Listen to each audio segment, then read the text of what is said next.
So what happened?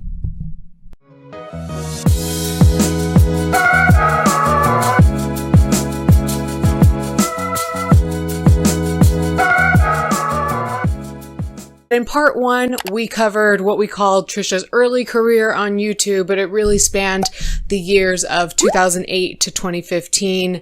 And then we found 2016 to be a very problematic year for Trisha, so that got its own part in part two. Part three, we covered 2017 and 2018, which were moderately dramatic years for her. And now here we are at part four, where we will be covering 2019 on its own. Not in every situation, but in many situations, Trisha did receive a little bit more support from the general public. I don't discourage criticism and disagreement in my comments, but I do have a zero tolerance policy for hate. So no sending hate, whether that be to Trisha, to anyone else involved in these stories, to me, or to each other. Just don't be hateful, don't be nasty. It's not cute. She really laid in to people around Jason, but she did expose Brandon Calvillo for dating a 17-year-old girl when he was around the age of 23 or 24, which I found interesting. Is Brandon good at sex?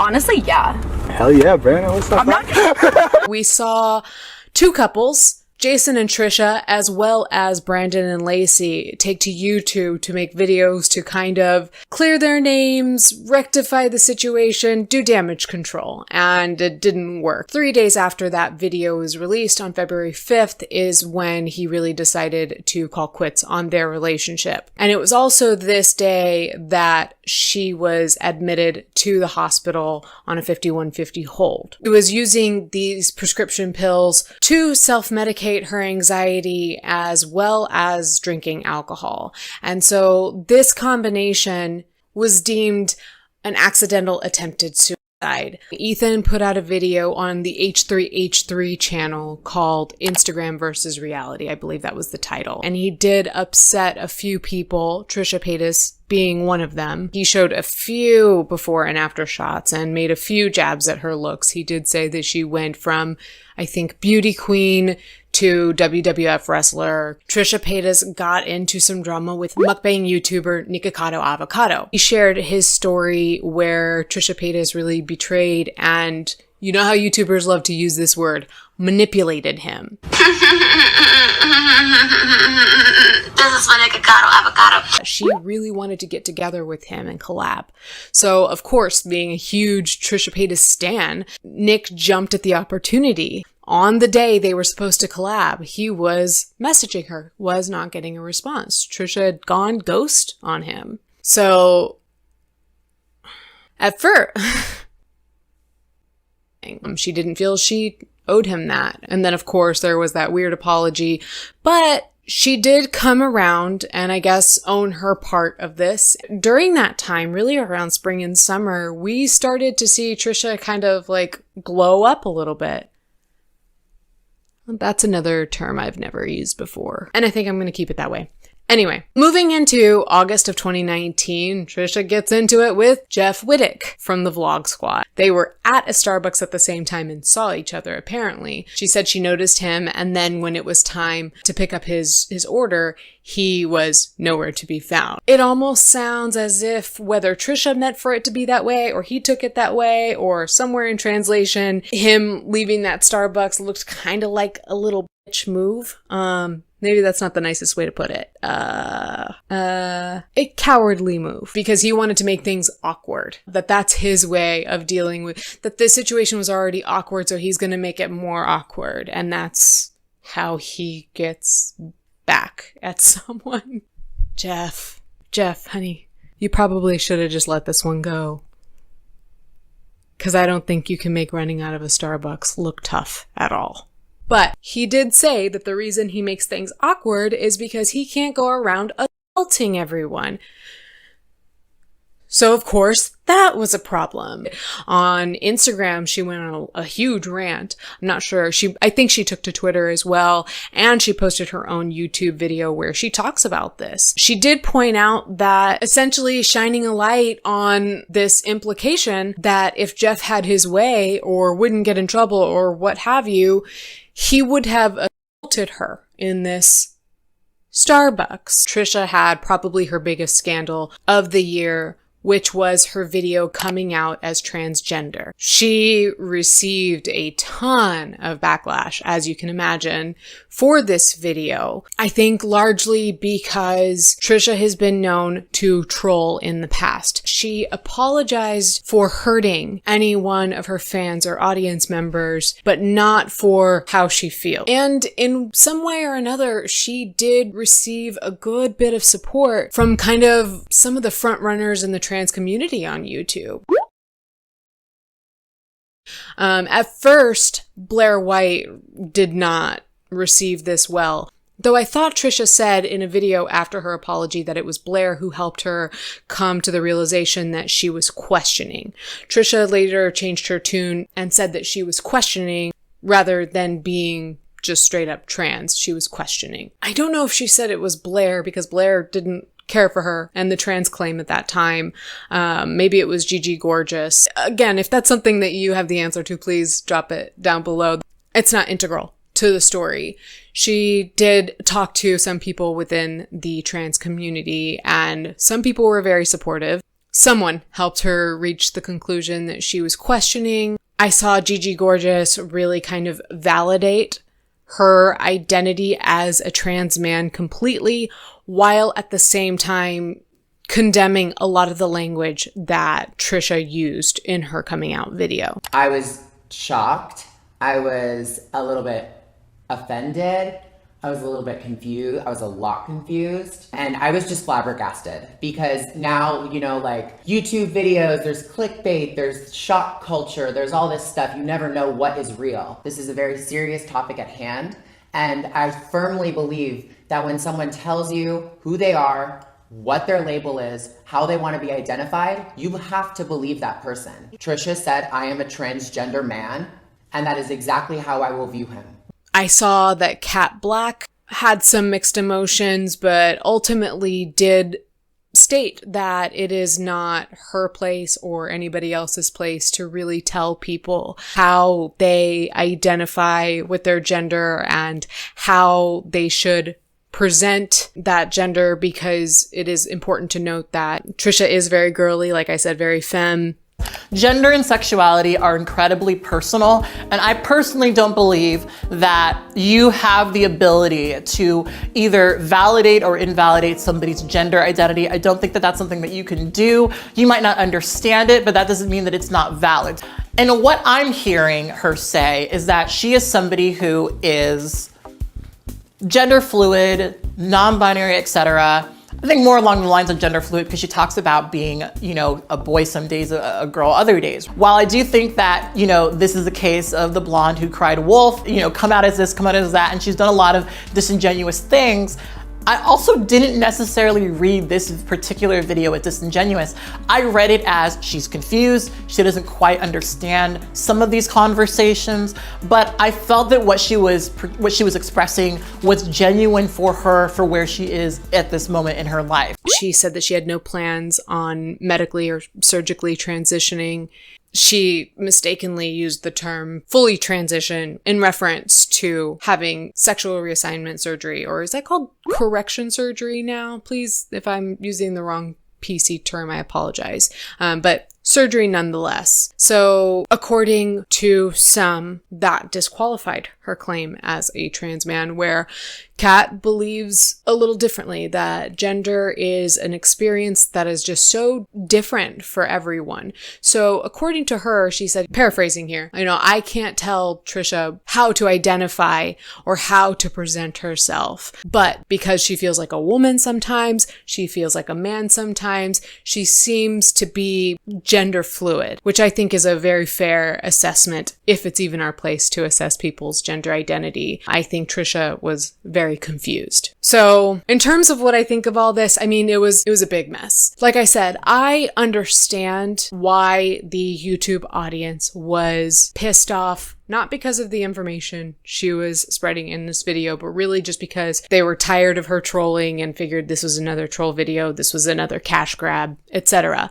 And I'll be honest with you, I remember exactly where I was when I saw that video. I was on the treadmill on my lunch break at work.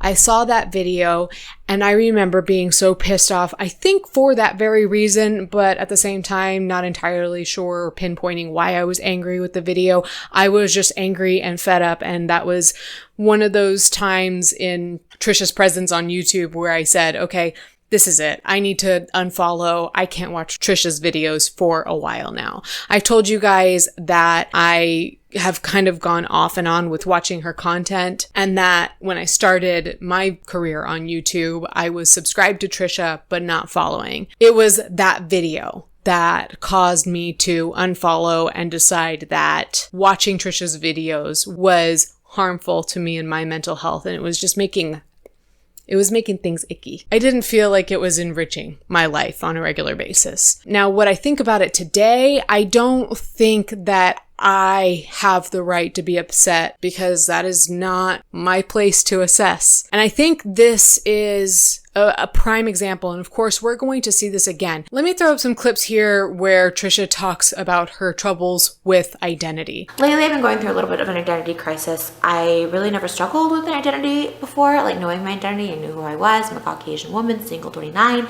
But lately I'm starting to question that, and a lot of people have always questioned this since I was a young girl.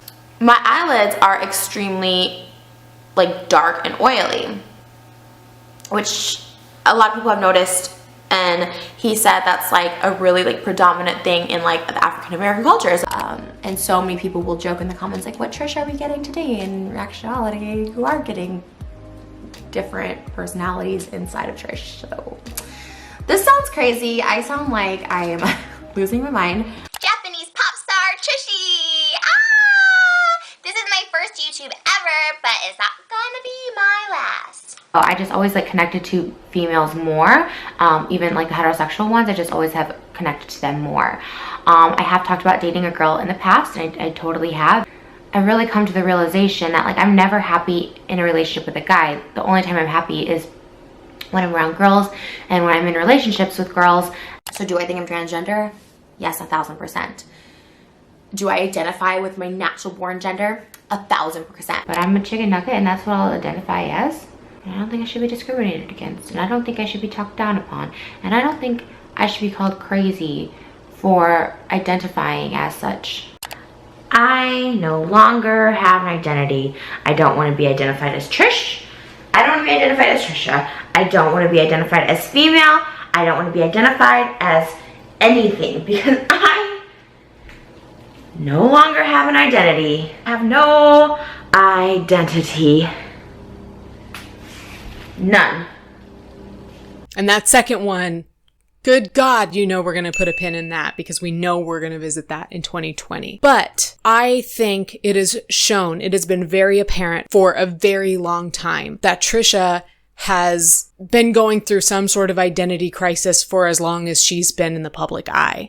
She is admitted to this. She has struggled with identity so much. And one of the things she said that really kind of cemented this for me was that she said in tears that what hurt so much, aside from hurting her fans, about this backlash was not being accepted into this community that she's loved and wanted to be a part of for so long, that she just wanted to be accepted and included. And to me, that was very telling. I'm not any sort of medical professional. It is not my place to try to diagnose Trisha Paytas or to tell her what her gender identity looks like, what it is, how it presents itself, etc. I'm not going to say that she is or isn't anything coming from a mental health or sexual orientation or gender identity standpoint at all. That's not my place. So I hope That sheds a little bit of light on why at times it seems that I am going easy on Trisha.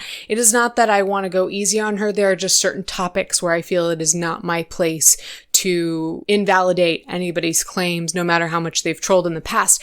Though that is something to keep in mind. She has trolled in the past. She brings that up in these videos where she talks about coming out. You know, I know that I've trolled in the past, but this is not a trolling video. Okay, but we saw in parts 2 and 3 of this series, I believe, that she made a video, said it wasn't a troll video, and then later came back and said, that wasn't a troll video. I do have a problem when she clearly states, I have trolled in the past and I am not doing that now. Or as a trolling video, because this video is 100% none of those things. But she also referred to that video as just another troll video.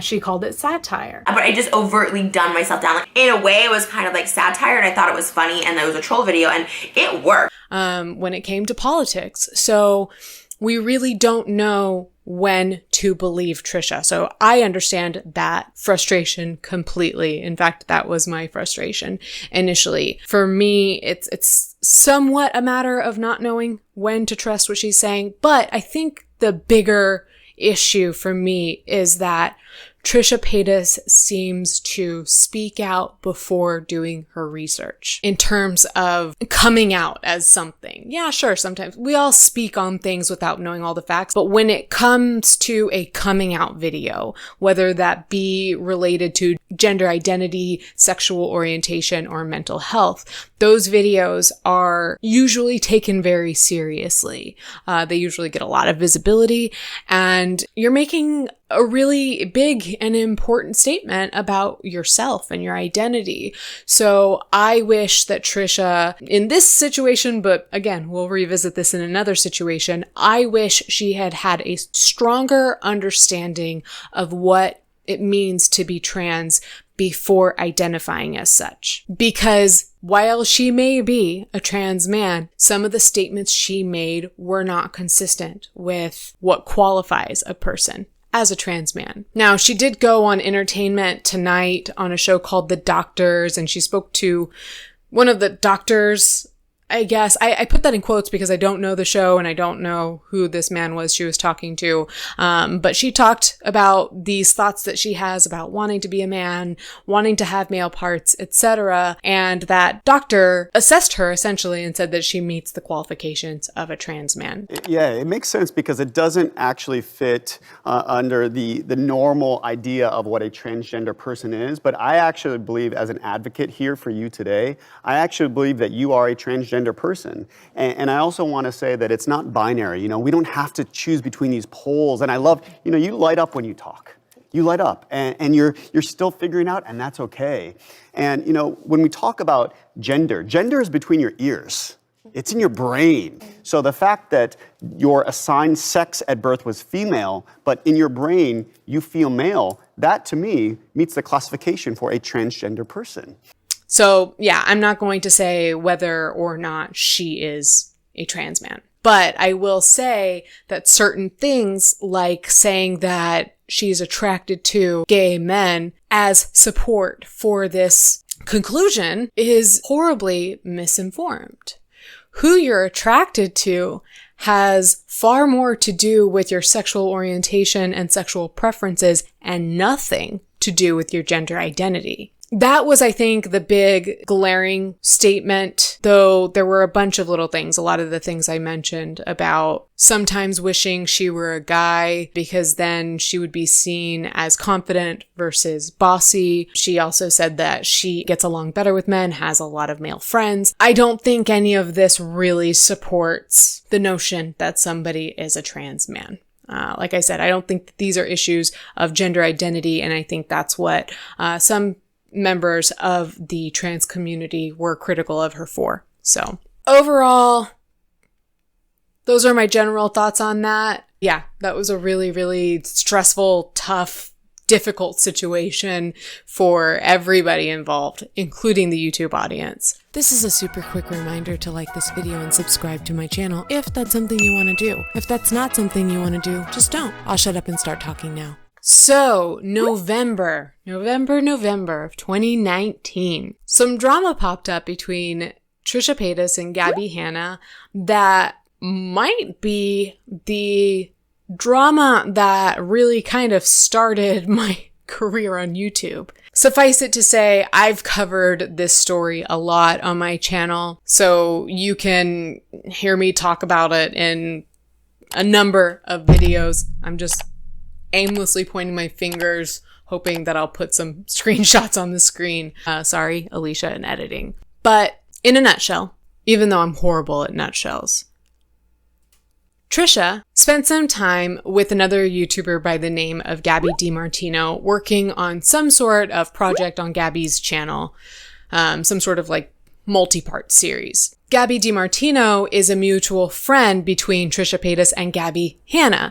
So Gabbie Hanna found out via social media, photos, videos, whatever, that the two, Trisha and Gabi D, were hanging out. So Gabi H reaches out to Gabi D, says something along the lines of, I saw you were with Trisha. Did she say anything about me?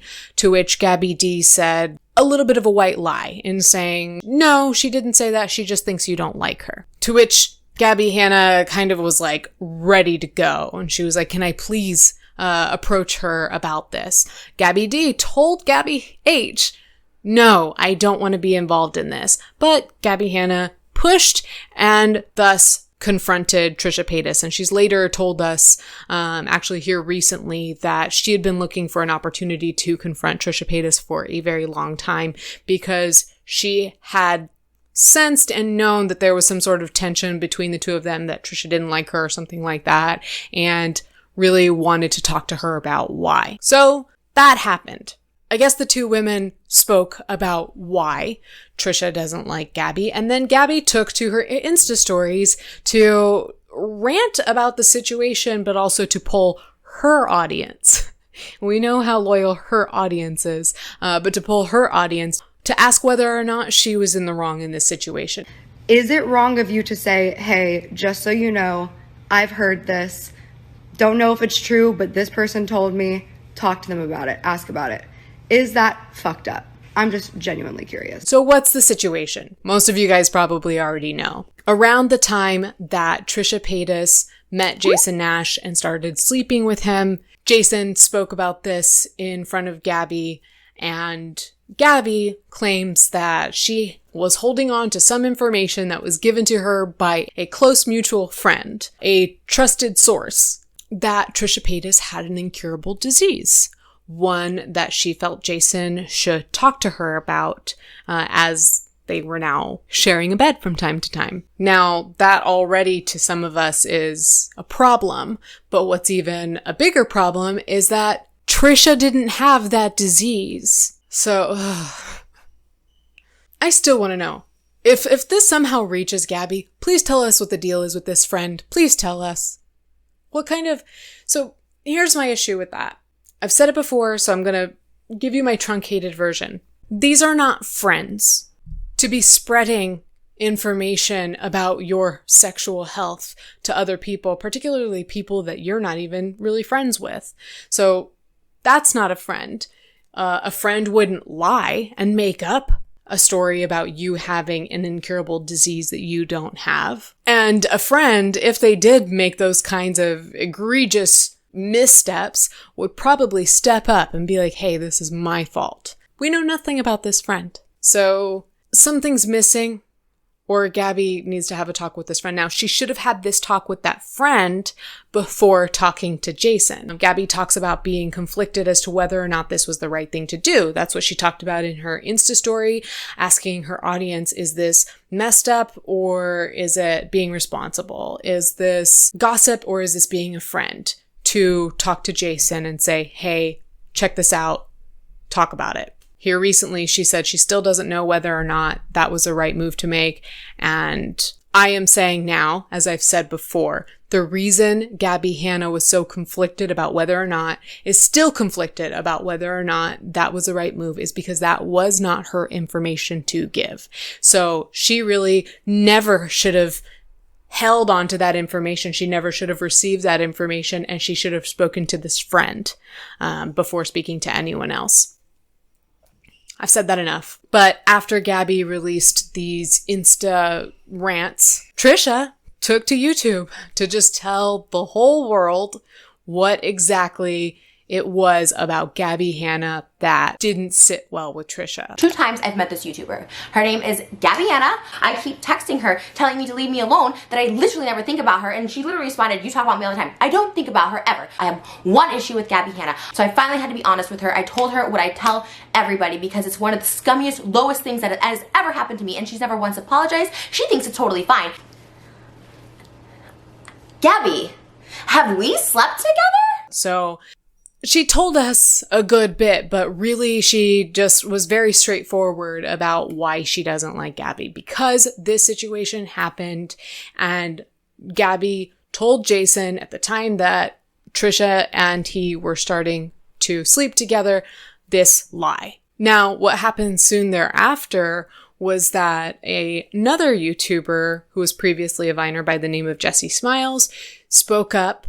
When I saw Trisha's video, I tweeted something cryptic, okay? Sure, it's petty of me, it was dumb. This is what I said. I said, if you are a shitty person, the world will find out. Maybe tomorrow, maybe the next day, but it's only a matter of time. And Gabi got pulled into some resurfaced drama from 2013, which drama I feel is like not a fair word to use because it was such a painful situation. But this drama turned from an issue between Gabi and Trisha to an issue between Gabi versus Jessi, or Gabi versus the public. So kind of attention was diverted, is what I'm saying, from the original issue. But I will say that this is another one of those situations where the general public was, for the most part, on Trisha's side. I saw a lot of comments that said more or less, the world is upside down when I side with Trisha Paytas over Gabi Hanna on an issue, or if I side with Trisha Paytas on anything, really. And I think,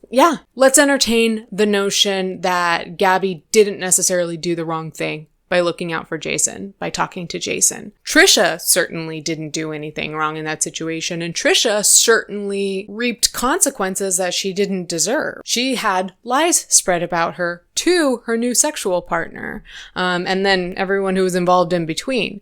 So I think it is totally understandable that Trisha would be upset and would not like Gabi because of that. So I think that even if Gabi felt that she had done what she felt was best, a with it person who is sensible enough to know who they're hurting, how they're hurting them, what their intentions are, etc. A with it person should know that this is a situation where I just take the L and walk away. Maybe even, apologize and walk away. Understanding that whoever goofed in this situation, Trisha got hurt. And I was involved. I was the one who spoke to her new partner. I'm going to take it up with that friend. But for now, I'm just going to accept that Trisha doesn't like me and that that's fair. And how about not go rant on Instagram? So it goes without saying that I did side with Trisha on that matter. But I do like Gabi Hanna, and I just wish she would do better. You guys have heard this a million times, but that's kind of the irony for me that came out of this situation. But revisiting a pin from earlier where we talked about David Dobrik and how he cycles through friends, I did find it interesting because in one of these videos, Trisha says in regards to Gabi Hanna not really being around the vlog squad anymore, she says about David, David's loyal AF. If nothing else, David is loyal. In fact, she says loyal AF. So I think that's funny, but Trisha has really contradicted herself every time she talks about David Dobrik and the vlog squad, so I'm not entirely surprised, but it's interesting. And lastly, December, Nicocado, Avocado versus Stephanie Sue and Trisha Paytas asserting her opinion in the situation. Because this is not a video about Nick or Stephanie, I'll just run through kind of the major points. Nick, Stephanie, as well as another mukbang YouTuber, Zach Choi, were working together over the course of a few days to work on some collaborations. Nick was invited into Stephanie's house and increasingly made her more uncomfortable, not only from his behavior in her home, taking photos in inside her home without her consent, asking questions about her security system, photographing her security system, and I think posting that, I'm not sure. So then you went on to release the exact pictures that I would never want on the internet. And then his behavior during these collaborations, she just became increasingly uncomfortable with him. So the next day, when it came time to work together on the next part of their collaboration, Stephanie, in a now infamous quote, was in and out of sleep and never responded to Nick over the course of that day, or not until later in that afternoon or evening, and essentially ghosted Nick for the day. So that sparked a lot of drama between those two, and Trisha came forward with like a 46-minute video where she talked about her opinion. I didn't watch the whole thing, and from what I've heard, it was very confusing as to one, why she would even assert herself in this drama, but two, who she sided with or what she was even saying. So I thought, initially I thought, like, Trish, what are you doing? Like, stay out of this, it's not your business. But I don't remember which video it was. But she did kind of frame this in a different way. Somebody asked her why she cared about that situation.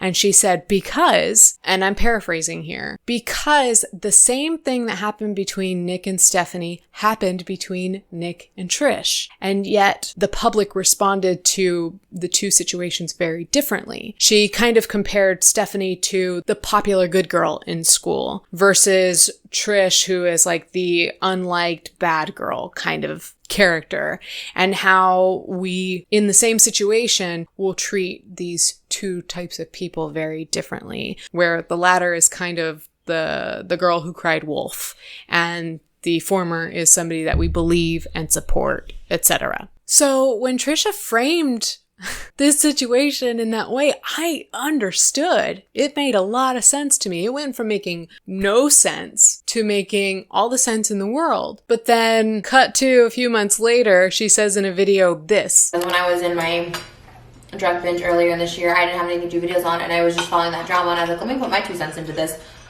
But you should never really put your 2 cents into it, because now try to talk to me. So I guess I gave her too much credit. I don't know, I probably do that a good bit. But yes, that is an indicator of how things started to go downhill for her, I guess, towards the end of the year. So what are my opinions overall? You guys now know what I think of each of these situations, but overall, Trish started off the year on a really, really bad note. Obviously, that video she made about David Dobrik was not a smart move. I mean, it's got however million views, but in terms of her social life, it was a really bad move. However, in a sense, it really was the catalyst towards certain changes that I think needed to be made. A lot of people saw that relationship with Jason Nash was very unhealthy. We talked about that in the last part of this series. So once she was able to start letting go of that relationship, like I mentioned, she was in therapy, she was eating healthier, exercising, she was really taking care of herself and was, for the most part, clean and sober for some time. So right around summer or so, like I said, I really had a lot of hope for Trisha that she was on a good path towards good health in all aspects of her life, and that perhaps this would help her career in some way. And now that I say that out loud, it probably hurt her career. And that's the sad part, is that Trisha's brand has been partially hot mess, train wreck, dumpster fire kind of vibes, right? Her doing well perhaps didn't do well for her career. If we are to look at things through that lens, it makes sense that she kind of gave up on that effort to take good care of herself and instead really kind of started to spiral out of control again, as she admits that she was on some very, very hard drugs towards the end of the year and maybe even into 2020. She's named some of them. I'm not going to repeat them here, but it is very concerning what she got into and how casually she speaks of it. So yeah, 2019 was a doozy. What more can you say? And we know, any of us who has any idea of what's been going on with Trisha Paytas, said it's only going to get worse from here. In fact, I don't know how I'm going to do the next part of this series without help. So I may need some help in more ways than one, but specifically with regards to this series. So that wraps up part 4. For those of you who stuck around to talk about just what's going on these days, since it's been a while since I've given you kind of some regular content here, I am hoping that now that I've pushed out part 4 of the Trisha series, which I get very excited to release these. You guys seem to really like these history of videos, but specifically around Trisha, they are draining to me, but I'm excited when I get the opportunity to put one out. So I'm hoping that will help me overcome some static friction and get the gears moving to push out some more of my regular content on a regular basis for you guys. Trying to think if there's any other housekeeping / shop talking stuff to address. I don't think so. Actually, I do think so. Many of you can tell by my hair in this video that this footage is a couple months old. So I just wanted to let you know about a couple of changes I've made to my schedule. I will be taking a break from the podcast to allow for me to dedicate my time and energy to other platforms that have really been suffering because of my lack of more than one of me. I'm primarily talking about my main channel, so I want to make sure that I am posting more regularly and frequently there. I want to make time to stream on Twitch a couple nights a week. And of course, I want to dedicate more time and energy to my Patreon. To all of my patrons who've stuck with me through everything that's gone on this year, thank you so much. I love all of you. We have been making some changes and continue to do so, and I love taking ideas and recommendations from the community and integrating that into that platform. It makes things a lot more collaborative and tailored to what my patrons want out of the community. We now have private channels for members of the sober community or those that are connected to the sober community in any way. And as for our book club, we are testing different formats for the club, but I'm really happy to announce that we are going to be celebrating a year of Harry Potter in 2021, where we will be reading and discussing all of the books in the Harry Potter series, in addition to our regular format every other month. I hope that that makes sense. I don't know that I can do anything without making it complicated in some way and a little bit difficult to follow. So if you have any questions about anything I just mentioned, feel free to ask. And if that's something you're interested in, maybe check out my Patreon, which I'm about to hype up now. Thanks. Of course, part of my time has been devoted to Patreon. My Patreon is, if you care to check it out, patreon.com/helloleesh, where we do like a monthly book club and stuff like that. So I have had to definitely spend some time devoting myself to that platform, which I love. It's a smaller community where I get to know those people who really, feel connected to my videos, and me as a creator, I get to know them better and make friendships. So that's been a lot of fun. If you care to be part of that community, go check it out. If not, you can just continue to see me here on YouTube. So if you've made it to this point, if you wouldn't mind just giving a little thumbs up if you want to, because if you didn't like this video, you know what you've got to do. You got to hit I don't want you to do that, but you got to do what you got to do. At this point, I'm rambling. To you, the one person who is still here, who's still watching, who's not me, I thank you so much for hanging around this long. I love you. I appreciate you always coming back. I'm really eager to hear what you have to say about all of these situations or my hair or whatever's going on down in the comments. So I'll see you there. Bye.